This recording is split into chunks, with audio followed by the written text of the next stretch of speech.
अफजल खानाच्या वधाची बातमी ऐकल्यापासून औरंगजेब बादशाह कमालीचा अस्वस्थ झाला होता.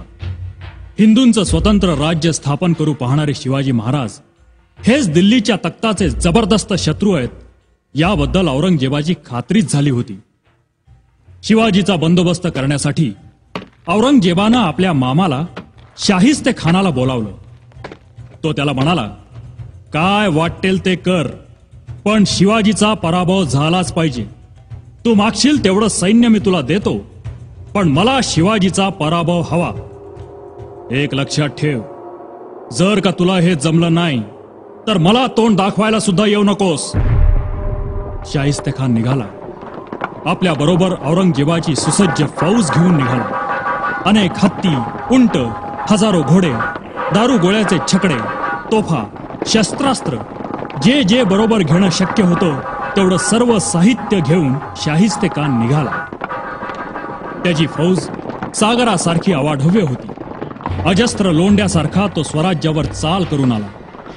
शाहिस्ते खानाला पक्की माहिती होती, डोंगरी किल्ल्यांशी झुंज घेणं आपल्याला परवडणार नाही आणि जमणार तर त्याहूनही नाही. शिवाजीशी लढाई करायची तर मैदानात, म्हणजे त्याला कुठेच लपता येणार नाही आणि आपलं काम फत्ते होईल. म्हणून खान आला तो थेट शिवाजीच्या पुण्यातील लाल महालात. तिथेच त्यानं आपला तळ ठोकला. खानाच्या अफाट सैन्यापुढे महाराजांच्या मावळ्यांचं काहीच चालेना. त्यांना मनाप्रमाणे संचार सुद्धा करता येईना. खान नागासारखा महालात बसला होता.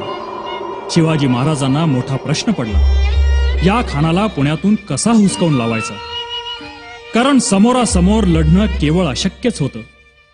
महाराज विचार करू लागले. अचानक एक धाडसी विचार डोक्यात आला. ताबडतोब महाराज माँसाहेबांकडे गेले. माँसाहेबांनी शांतपणे त्यांची योजना ऐकली. डोळे बंद करून त्या शिवबाला म्हणाल्या, शिवबा, अरे शिवबा, तुझी योजना, पण बेत फसला तर प्राणाला धोका आहे रे शिवबा. माँसाहेब, तुमचे आणि भवानी मातेचे आशीर्वाद माझ्या पाठीशी असताना आमच्या प्राणाला कसलाही धोका नाही. आम्ही काळालाही भीत नाही, म्हणूनच आपल्याकडे परवानगी मागायला आलो. माँसाहेबांनी आशीर्वाद दिला.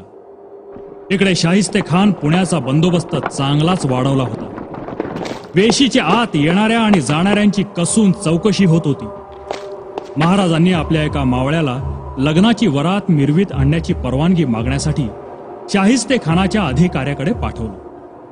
त्यानं परवानगी दिली. महाराजांच्या पुढचा मोठा अडसर दूर झाला. संध्याकाळ झाली. लग्नाची वरात ठरल्याप्रमाणे वेशीपाशी आली. नवरा मुलगा घोड्यावर बसला होता. त्याचा चेहरा फुलांच्या माळांनी झाकलेला होता. समोर सनई, चौघडे, वाजंत्री वाजत होतं. वरातीच्या मागे असणाऱ्या मित्रमंडळीत महाराज आणि त्यांचे मावळे बेमालूमपणे मिसळले होते. प्रत्येकानं वेषांतर केलं होतं म्हणूनच ओळखू येत नव्हते. वरात बघायला रस्त्यावर ही लोकांची गर्दी केली होती. वाजत गाजत वरात पुढे सरकत होती. लाल महालाला वळसा घालून वरात पुढे आली आणि थांबली. नवऱ्या मुलाची दृष्ट काढण्यात आली. उमऱ्याचं माप ओलांडून नवरी मुलगी वाड्यात आली.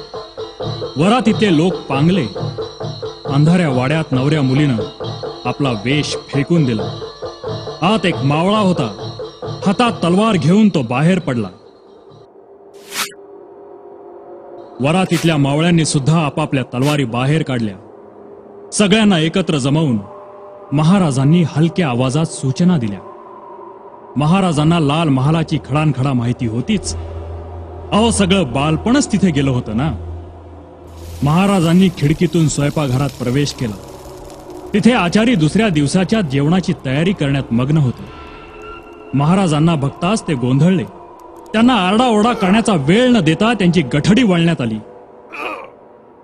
तिथून सर्वजण खानाच्या शय्यागृहात शिरले. खान आपला शय्यागृहात घोरत पडला होता. आपल्या खोलीत प्रत्यक्ष काळ उभा आहे याची त्या बिचाऱ्याला कल्पना सुद्धा नव्हती. एवढ्यात खाली आरडाओरडा ऐकू आला. खानाची झोपमोड झाली. काय झालं, कसला दंगा सुरू आहे म्हणून बघण्यासाठी खिडकीतून खाली पाहू लागला. खाली वाड्याच्या चौकात त्याला मावळे दिसले. शिवाजीच्या मावळ्यांना पाहताच त्याला काही सुचेना. या अल्लाह असा आरडाओरडा करायला लागला. त्याच्या अंगात कापरं भरलं.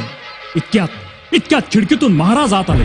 तलवार उगारलेले महाराज दिसताच जीव वाचवण्यासाठी खानानं खिडकीतून उडी मारून पळून जाण्याचा प्रयत्न केला. तेवढ्यात महाराजांनी घाव घातला. खाडकन घाव खानाच्या उजव्या हातावर बसला. खानाच्या हाताची बोटं तुटली. जीव वाचवण्यासाठी खान पळाला. तो थेट जनानखान्यात बुरखा घालून लपून बसला. अंधारात एका बुरख्यातून आवाज आला, हम पर रहम कीजिए. महाराजांनी विचारलं, कौन है? ये खान साहब की बड़ी बेगम है. बुरख्यातून आवाज आला. महाराज जागच्या जागी थांबले, कारण आवाज तर मर्दानी वाटत होता. त्यांनी नीट समोर पाहिलं तर बेगमांच्या घोळक्यात शाहिस्ते खान थरथरत उभा होता. त्याचं थरथरनं काही केल्या थांबेना. महाराजांनी करड्या स्वरात खानाला ठणकावलं, शिवाजी म्हणतात तो मीच. आज तुझ्यावर दया करतोय. पुन्हा गाठ पडली तर छाटून टाकीन. जीव प्यारा असेल तर पुन्हा सोडून निघून जा. आत्ताच्या आत्ता निघून जा. खान आपला जीव वाचून पळून गेला. बोलता बोलता महाराज दिसेनासे झाले. जाता जाता मावळ्यांनी मात्र एक धमाल उडवली. एका खोलीत बरेच वाद्य होती. जवळच सगळे वादक झोपले होते. तलवारीच्या धाकानं त्यानं वाद्य वाजवायला भाग पाडलं. वाद्यांच्या आवाजानं छावणीत आणखी गोंधळ उडाला. अंधाराचा फायदा घेऊन महाराज आणि त्यांचे मावळे सिंहगडाकडे पसार झाले. खानाचं सैन्य महाराजांच्या मागे पाठलाग करू लागलं. इतक्यात त्यांना दिवे घाटात मशालींचा उजेड दिसला. खानाच्या सैन्याला वाटलं शिवाजी आपल्या मावळ्यांसह पळून जातोय. सैन्य दिवे घाटात पोचलं तेव्हा त्यांना बैल दिसले. त्यांच्या शिंगाला पलिते बांधले होते. खानाचं सैन्य चांगलंच फसलं होतं. त्यांच्या लक्षात आपली फजिती येईपर्यंत महाराज सिंहगडावर सुखरूप पोचले सुद्धा होते.